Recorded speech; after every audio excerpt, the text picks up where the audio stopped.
नमस्कार दोस्तों, target with PS Parihar channel में आपका स्वागत है। सुबह की इस वीडियो में ऐसी सूचनाएं होती हैं जो विभिन्न समाचार पत्रों पर छाई हुई होती हैं और विद्यार्थियों के लिए आवश्यक होती हैं।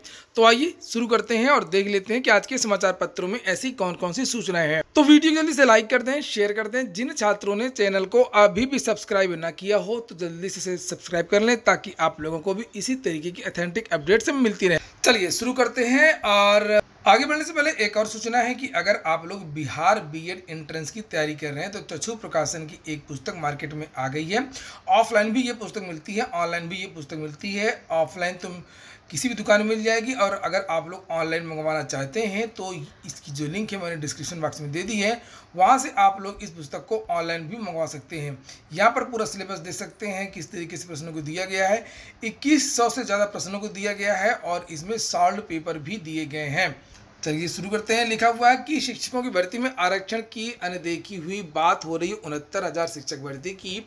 आज के लगभग सभी प्रमुख समाचार पत्रों में 69,000 शिक्षक भर्ती की आरक्षण की नीति के बारे में जानकारी दी गई। बहुत सारे छात्रों ने इसका विरोध किया था और राष्ट्रीय पिछड़ा वर्ग आयोग ने अपनी एक रिपोर्ट जारी की है जिसमें बताया है कि इस भर्ती में किस तरीके से अनियमितताएं की गई।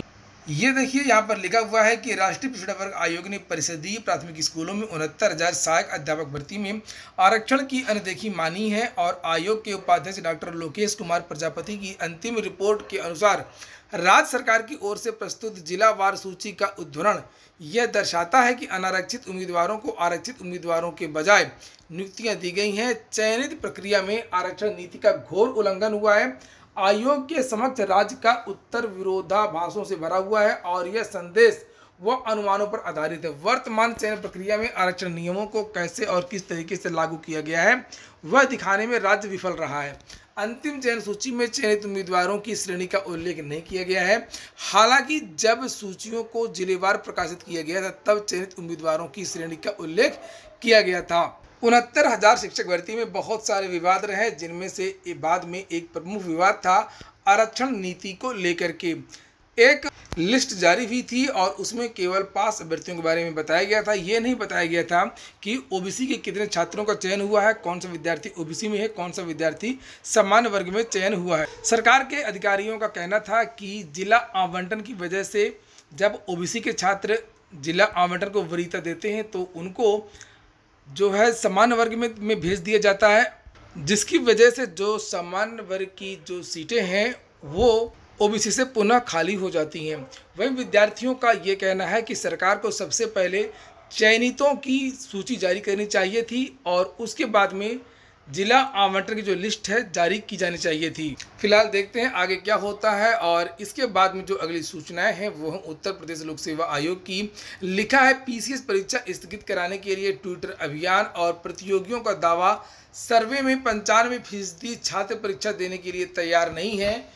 कोविड-19 के कारण उत्तर प्रदेश लोक सेवा आयोग ने मई में प्रस्तावित 2 बड़ी परीक्षाएं स्थगित कर दी हैं, लेकिन प्रतियोगी छात्र इससे संतुष्ट नहीं हैं और उनकी मांग है कि पीसीएस 2021 की प्रारंभिक परीक्षा भी स्थगित कर दी जाए।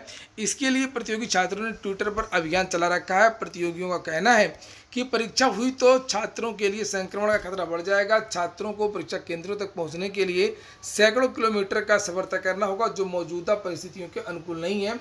पीसीएस 2021 के लिए ऑनलाइन आवेदन की प्रक्रिया जो है वो 5 फरवरी से शुरू हुई थी। लगभग 6,91,000 अभ्यर्थियों ने इसके लिए आवेदन किया है। इसी को लेकर के और भी समाचार पत्रों में ये सूचना दी गई है और वहीं पर लिखा हुआ है कई परीक्षाएं स्थगित होने से प्रभावित होगा पूरा कैलेंडर। उत्तर प्रदेश लोक सेवा आयोग ने जो कैलेंडर जारी किया था वो पूरा कैलेंडर प्रभावित होगा। लिखा है उत्तर प्रदेश लोक सेवा आयोग कोविड-19 के मद्देनजर इस वर्ष प्रस्तावित 3 परीक्षाएं अब तक स्थगित कर चुका है और इनमें 17 अप्रैल को प्रस्तावित प्रवक्ता राजकीय डिग्री कॉलेज स्क्रीनिंग परीक्षा, 23 मई को प्रस्तावित प्रधानाचार्य श्रेणी 2 उप प्रधानाचार्य सहायक निदेशक परीक्षा और 30 मई को प्रस्तावित सम्मिलित राज्य कृषि सेवा परीक्षा शामिल है। तीनों परीक्षाएं स्थगित होने से कैलेंडर की अन्य परीक्षाएं भी प्रभावित होंगी। सम्मिलित राज्य कृषि सेवा मुख्य परीक्षा 13 नवंबर से प्रस्तावित है। प्रारंभिक परीक्षा स्थगित होने के बाद अब आयोग को मुख्य परीक्षा की तिथि में भी परिवर्तन करना पड़ सकता है। वहीं पर अगली सूचना है कि भर्ती निकालने गुहार, आयोग है मौन। उत्तर प्रदेश लोक सेवा आयोग स्टाफ नर्स पुरुष की भर्ती का विज्ञापन निरस्त कर चुका है। भर्ती निरस्त होने पर उन पदों के लिए आवेदन करने वाले अभ्यर्थी नए विज्ञापन का इंतजार कर रहे हैं। प्रक्रिया लंबी खींचने के कारण उनकी आयु सीमा भी अधिक हो गई है। वो नई भर्ती में आयु सीमा में की छूट की मांग कर रहे हैं। प्रतियोगियों की ओर से इसके मद्देनजर आयोग को अब तक आधा दर्जन ज्ञापन दिए जा चुके हैं। उसमें नई भर्ती की प्रक्रिया जल्द शुरू करने की मांग की गई है। आयोग उस पर कोई निर्णय लेने की स्थिति में नजर नहीं आ रहा है। यूपीपीएससी ने चिकित्सा स्वास्थ्य एवं सेवाएं तथा चिकित्सा शिक्षा एवं प्रशिक्षण की सम्मिलित रूप से स्टाफ नर्स पुरुष की 448 पद पर भर्ती का जो विज्ञापन है वो 12 जनवरी 2017 को जारी किया था। इसमें हजारों अभ्यर्थियों ने आवेदन किया था। भर्ती प्रक्रिया में नियम का पालन न होने का हवाला देकर के कुछ प्रतियोगियों ने इलाहाबाद हाईकोर्ट की लखनऊ खंडपीठ में याचिका दाखिल करके विज्ञापन को चुनौती दिया था। कोर्ट ने याचिका की सुनवाई के बाद आयोग को विज्ञापन निरस्त करने का आदेश दिया था। आयोग ने विज्ञापन निरस्त कर दिया। प्रतियोगी संजय यादव व राजेंद्र खन्ना का कहना है कि वादे के अनुरूप आयोग को अब नई भर्ती तत्काल निकाल देनी चाहिए। अगली सूचना दरोगा भर्ती की आवेदन की जो तिथियां वो बढ़ा दी गई हैं। एक दरोगा भर्ती तो आई थी 9000 पदों के लिए और दूसरी एक और ASI की भर्ती आई थी, यानी कि पुलिस उप निरीक्षक लिपिक गोपनीय लेखा कि 1277 पदों पर भर्ती होनी थी। उसके बारे में लिखा कि अब इसकी जो आवेदन है वो जो शुरू होने थे वो 15 मई से शुरू होंगे और जो पुरानी वाली दरोगा भर्ती थी 9534 पदों के लिए उसकी जो आवेदन की जो लास्ट डेट है वो बढ़ा करके अब 30 मई तक कर दी गई है। वहीं पर इस कोरोना संक्रमण के बीच में युवा मंच ने मांग की है कि दरोगा भर्ती में कम से कम आयु में 2 साल की छूट भी दी जाए और केवल दरोगा भर्ती ही नहीं, आगे से जो भी भर्तियां आए, चाहे वो उत्तर प्रदेश लोक सेवा आयोग से भर्ती आए, चाहे वो उत्तर प्रदेश अधीनस्थ सेवा चयन आयोग से भर्ती आए या किसी अन्य चयन बोर्ड से भर्ती आए, सभी भर्तियों में सभी विद्यार्थियों को कम से कम 2 साल की छूट देनी चाहिए। कोरोना की वजह से पिछले 1 साल से कोरोना का कहर जारी है। बहुत सारे जो भर्ती बोर्ड हैं वो मौन है, वो चुप है, वो बंद हैं। और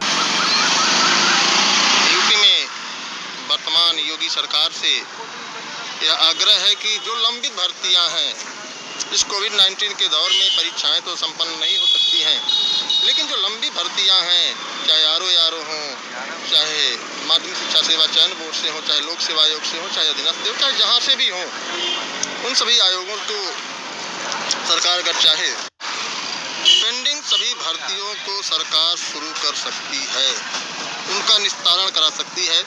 साथ ही साथ दरोगा भर्ती जो आ रही है उसका विज्ञापन जारी हो गया, उसमें उम्र की छूट, साथ ही साथ जितनी भी भर्तियां हैं उनमें 1 साल से भर्तियां नहीं आई हैं कोविड-19 की वजह से। ऐसे में सरकार से आग्रह है कि सभी में एज रिलैक्सेशन अर्थात 2 साल की कम से कम उम्र में छूट, अर्थात 2 साल की कम से कम उम्र में छूट। तो ये सुन रहे थे आप लोग युवा मंच के अध्यक्ष अनिल सिंह को, जिन्होंने कहा है कि सभी भर्तियों में कम से कम अब उम्र में आगे से 2 साल की छूट दी जाए और दरोगा भर्ती का जो विज्ञापन चल रहा है उसका संशोधित विज्ञापन जारी किया जाए और उसमें भी 2 साल की छूट दी जाए। अगली सूचना है यूपी बोर्ड की। लिखा यूपी बोर्ड परीक्षा जून के अंत तक संभव है। यूपी बोर्ड के हाई स्कूल और इंटर की परीक्षा अब जून के अंत तक ही आयोजित हो सकेगी। संक्रमण को देखते हुए माध्यमिक शिक्षा विभाग CBSE की तर्ज पर हाई स्कूल की परीक्षा रद्द करके इंटर बोर्ड की परीक्षाएं कराने पर भी विचार कर रहा है। हालांकि अंतिम निर्णय CM की मंजूरी के बाद ही होगा और इस तरीके की जो मांग है वो उत्तर प्रदेश के जितने भी अभिभावक हैं उन्होंने भी रखी है कि जिस तरीके से CBSE ने कहा कि हाई स्कूल के जो विद्यार्थी हैं उनको सीधे प्रमोट किया जाएगा इंटरनल मार्क्स और असाइनमेंट के आदि के आधार पर, उसी तरीके से जो हाई स्कूल के जो छात्र हैं यूपी बोर्ड के उनको भी प्रमोट कर दिया जाए और हो सकता है कि यूपी बोर्ड के इन छात्रों को प्रमोट भी कर दिया जाए। वहीं पर माध्यमिक व उच्च शिक्षण संस्थान अब 15 मई तक बंद कर दिए गए हैं। यहाँ पर लिखा हुआ कि संक्रमण को देखते हुए प्रदेश सरकार ने माध्यमिक शिक्षा के सभी स्कूल और सभी उच्च शिक्षण संस्थानों को 15 मई तक बंद कर दिया है और इस दौरान ऑनलाइन कक्षाएं भी स्थगित रहेंगी।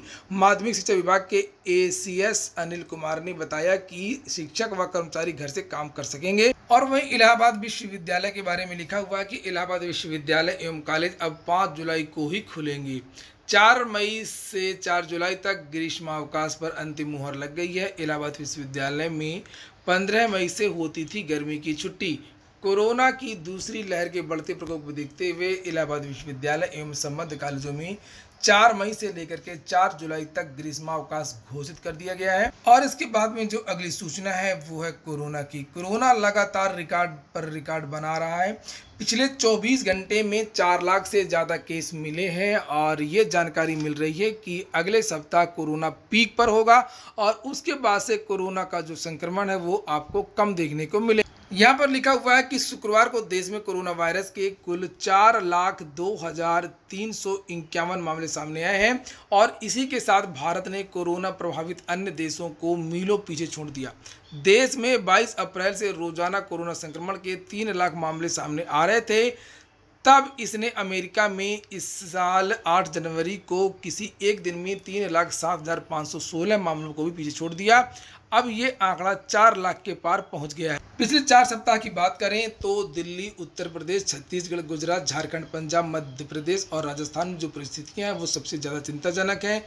महाराष्ट्र सबसे ज़्यादा प्रभावित हुआ है, फिर उसके बाद उत्तर प्रदेश भी सबसे ज़्यादा प्रभावित हुआ है। और इसके बाद में कोरोना संक्रमण बहुत ज़्यादा है तो बहुत सारे शिक्षकों की मृत्यु भी हुई है। और अगर उत्तर प्रदेश की बात करें तो लगभग बताया जा रहा है कि 600 से लेकर के 700 से ज़्यादा शिक्षकों की मृत्यु हो चुकी है और उनके परिजन जो है वो अलग हैं जो इससे प्रभावित हुए हैं या उनकी मृत्यु हुई है। बहुत सारे जो लोग हैं वो कोर्ट चले गए हैं। सरकार से तो उन्होंने कहा ही है कि हम जो है इसका बहिष्कार करेंगे, मतगणना को रोका जाए और इसके लिए एक याचिका भी डाली गई थी सुप्रीम कोर्ट में जिसकी आज सुनवाई होनी है। भले ही शनिवार को सुप्रीम कोर्ट बंद रहती है लेकिन आज इसकी सुनवाई होगी, उसी के बारे में ये सूचना है। लेकिन सरकार और चुनाव आयोग को सुप्रीम कोर्ट का नोटिस पंचायत चुनाव पर शीर्ष अदालत में आज विशेष सुनवाई है। कोरोना की दूसरी लहर को देखते हुए उत्तर प्रदेश पंचायत चुनाव प्रक्रिया पर रोक लगाने की मांग वाली याचिका पर सुप्रीम कोर्ट ने राज्य सरकार व राज्य चुनाव आयोग को नोटिस जारी किया है। यह देखते हुए कि 4 चरणों में आयोजित पंचायत चुनाव बृहस्पतिवार को खत्म हो चुका है और 2 मई को मतगणना होनी है, इसलिए सुप्रीम कोर्ट ने छुट्टी का दिन होने के बावजूद शनिवार को इस याचिका पर सुनवाई करने का निर्णय लिया है। Justice A.M. खानविलकर और जस्टिस हरिकेश राय की पीठ ने सचिन यादव द्वारा दायर इस याचिका पर उत्तर प्रदेश सरकार व राज्य चुनाव आयोग को नोटिस जारी करते हुए जवाब दाखिल करने के लिए कहा। याचिकाकर्ता की ओर से पेश वकील शुएब आलम ने पीठ को बताया कि बृहस्पतिवार को अंतिम चरण का चुनाव समाप्त हो गया और उन्होंने कहा कोविड के कहर के बीच ये चुनाव करवाए गए हैं जिस कारण चुनाव ड्यूटी में शामिल हुए कई लोगों की मौत हो गई है। पीठ आज 10:30 बजे सुनवाई करेगी। इससे पहले इलाहाबाद हाई कोर्ट ने चुनाव प्रक्रिया पर रोक लगाने से इनकार कर दिया था। उनका बहुत बुरा हाल है, हर घंटे मौत की सूचना मुझे प्राप्त हो रही है। कल शाम जब मैंने प्रदेश के बेसिक शिक्षकों की जो डेथ हुई है उनकी सूची बनवानी शुरू की, उस समय तक ये आंकड़ा 570 का था। अभी आज शाम 5:30 बजे तक सूची जो मैंने बनवाई है उसमें ये आंकड़ा बढ़कर के 706 का हो गया है। ये मात्र मृत शिक्षक जो बेसिक में है उनका आंकड़ा है, उनके परिजन तो अलग हैं। ऐसे भी शिक्षक हैं जिनके परिवार में 3-3 मौतें एक साथ हो रही हैं। हमने निर्वाचन आयोग से अनुरोध किया था चुनाव ना कराया जाए, लेकिन उसके बाद भी चुनाव कराया गया। चुनावों में भारी भीड़ जुटी, उसका ये नजारा आज हमको बहुत कष्ट हो रहा है। सैकड़ों मौतें हो रही हैं। आज हमने निर्वाचन आयोग को 706 लोगों की सूची भेजी है और हम अनुरोध 706 लोगों की सूची भेजी है और हम अनुरोध करते हैं कि 2 मई की जो मतगणना है उसको स्थगित किया जाए, वरना मजबूरी में पूरे प्रदेश के शिक्षक इसको बहिष्कार करने के लिए तैयार बैठे हैं। तो ठीक है दोस्तों, ये हो गया आज का वीडियो अगर आपको अच्छा लगा हो, आपके काम का हो तो लाइक अवश्य कर दिया करें। जिन छात्रों ने चैनल को सब्सक्राइब ना किया हो तो सब्सक्राइब कर लें। पूरा वीडियो सुनने के लिए बहुत बहुत धन्यवाद।